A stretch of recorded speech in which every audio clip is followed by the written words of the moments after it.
Lord of the Rings strategy battle game fans. Roman Daisel is back. Today we're going to be looking at the Men of Rhun, the Easterlings.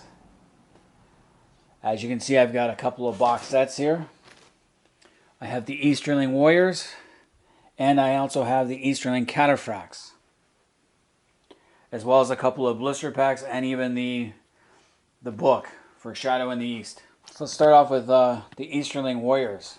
I bought the box set of Easterling Warriors back in 2016, and I paid just over $33 for them. And this box set only has 10 warriors. So you're getting 4 with a bow, 2 with a spear, and 4 swordsmen. I thought it was kind of odd because usually when you get these box sets, you get 12. They come in a box of 12. I think the main box set that they originally released came out with only 20 in a box. But it also comes with these 2 casualty guys. Guys who are already dead, just laying on the ground. I thought that was a waste of friggin' time. So I painted them up and put them on their own little spruce so they stand up. So I got 2 extra warriors. And I also got 2 blister packs of warriors. So the box set, they're all plastic. Now the blister packs are all the metal guys. And I got these from Fan of the Sport. It said 14 bucks, but really I got them both for, I think, 10, maybe 12. Because the guy was trying to get rid of them, Marty was, and he was a pretty good guy. He didn't charge me taxes and gave me half off a lot of times. Actually, I used to have 5 of these blister packs, but I sold 3 of them in order to make some extra money to buy something else. So you always get 3 metal figures in a blister pack, and there's always 2 spearmen and 1 swordsman in them, and they're metal. Which is why there's a little difference in the paint job.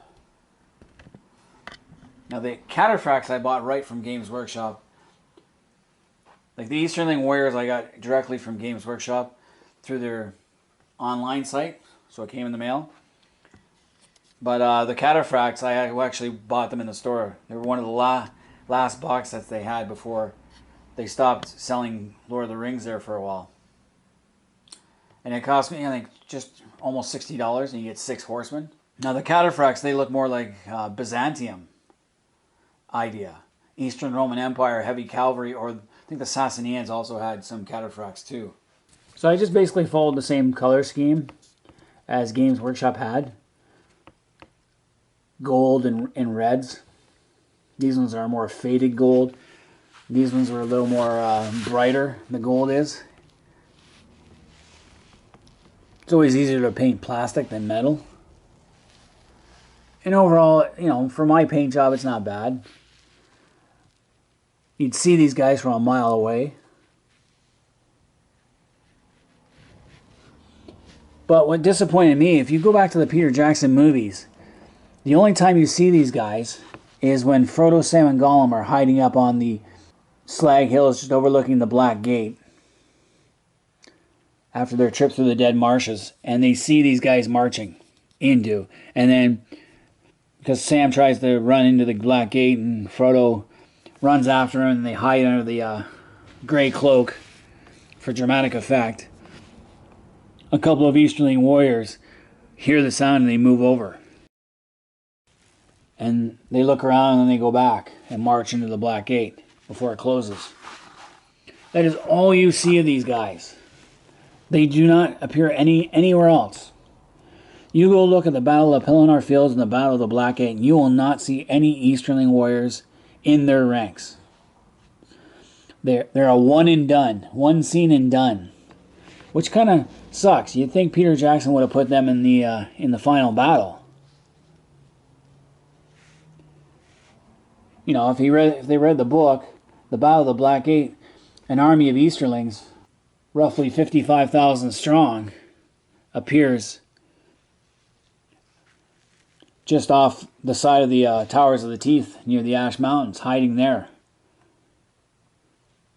So there should be lots of Easterlings. And Easterlings are mentioned constantly in the book. So it would have been good to see these guys appear at the Battle of Pelennor Fields and the Battle of the Black Gate. But they never did. Also, Peter Jackson movies never had any cavalry for the Easterlings, which I thought was a shame. The Easterlings would be many horse cultures because of the plains of Romania and the Eastern Plains would definitely be a horse cultures. So they should be, or wain riders, which means people riding on wagons to get to battle. So while I like the design, I also think they should have did more as far as the Easterlings go. And Peter Jackson should definitely have put them in the final battle. Now, they did bring out a book, A Shadow in the East, which has some adventures and some battles you can use. And they give these guys pretty high defensive values of 5 because they're heavily armored. The Easterlings were actually more light armored. Remember, when you're on the plains of Romania, you're not finding a lot of metal alloy. So mostly their armor would be leather. So again, that's something they didn't look at a geography. If they came from the Far East, then maybe in the Far Eastern mountains, yes, or through trade and plunder and all that, they would get armor, but not like this. So kind of disappointing in the design concept. Also, they fight like Dunedain. These are lesser men. The Dunedain of Gondor should have been able to easily one-on-one defeat these warriors. So in this game system, all men fight at a 3, unless they're a hero, which I thought was really, really dumb, considering that the Dunedain are greater men in that sense, thanks to their links to Numenor. But it is enjoyable to play with them. I wish I had more of them. I'd like to get another Army of Easterlings. I know that Games Workshop is going to release their own new battle host, but it's Mordor, Isengard, Rohan, and Gondor. I wish they'd also included an Easterling, like a mix of Easterling and Condors troops. That'd be really cool. But they are definitely worth playable, and it gives you a cavalry force to help, and you can recreate the Battle of the Black Gate using these guys or anything else for that matter. But anyway, I've actually never seen these guys used in a tournament. I've only been to 2 tournaments in my life, so maybe that's why. So I haven't seen a lot of Easterlings being used. But I have used them when I play solitaire or when I played with one friend of mine. But anyway, all you Lord of the Rings strategy battle game enthusiasts or Lord of the Rings enthusiasts, let me know what you guys think. Also, go back into the Lord of the Rings movie. Tell me, can you see these guys in the battle? In any of the battles? I would love to know, because I didn't see anything, and I've watched the movie once a year. And even gone back and looked at the battle scenes. So leave comments in the comments section. Hit the like button. Subscribe if you're new to the channel. Until next time, I'm Roman Daisel. I'm out of here.